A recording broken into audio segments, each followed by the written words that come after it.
Hello everyone. So today we are looking at chapter matrices from our phase 5, exercise 1. This is question 1. As we can see, the question is on equality of matrices.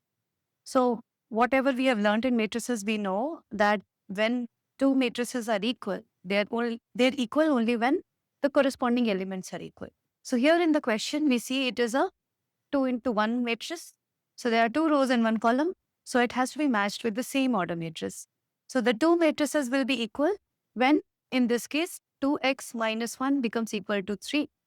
That gives us the value of x. From here, we can solve it. We will get x is equal to 4 by 2, that is 2.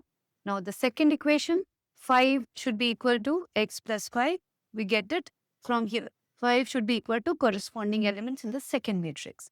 So now we can put the value of 2 from here, and this will give us the value of y, which is what we can see the solution also gives us the same thing. So this is again repeating once more.